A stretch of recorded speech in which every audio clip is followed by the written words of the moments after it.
ఈసారి మా ఇంట్లో వరలక్ష్మి వ్రతం చాలా బాగా జరిగింది. ఈసారి అమ్మవారిని మొత్తం నేనే డెకరేట్ చేశాను. అదేంటో శారీ డ్రేప్ చేస్తున్నప్పుడు, ఆభరణాలు వేస్తున్నప్పుడు ఏదో తెలియని పాజిటివ్ ఫీలింగ్ అనిపించింది. ఇక్కడ అత్తయ్య గణపతి పూజ స్టార్ట్ చేశారు. మీ వ్రతంకి శంకర్ మంచి గారి వరలక్ష్మి వ్రతం పూజా విధానం ఫాలో అవుతాం. చాలా బాగా చెప్తారు తను. ఇలా వ్రతం చేసి అమ్మవారిని పూజించడం వల్ల ఆరోగ్యం, ఐశ్వర్యం, సౌభాగ్యం ఇంకా కలుగుతుందని నమ్మకం.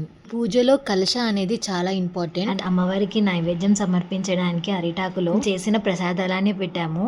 నాలు, మిడపవడలు, పులిహోర, దద్దోజనం ఇంకా పరమాన్నం చేశాము.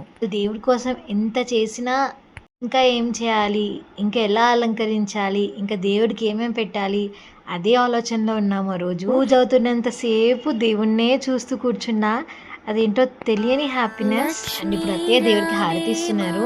మనం ఎలా అలంకరించామో దేవుడికి కూడా చూసుకోవాలి కాబట్టి దేవుడికి చూపిస్తున్నాము.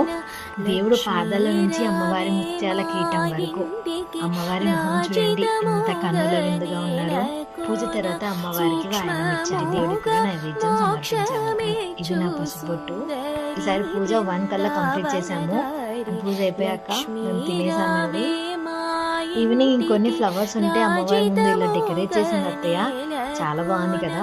అండ్ ఈవినింగ్ వచ్చిన ముత్తైదులకి పసుపు పొట్టు ఇచ్చాము. ఇలా జరిగింది మా వరలక్ష్మి వ్రతం.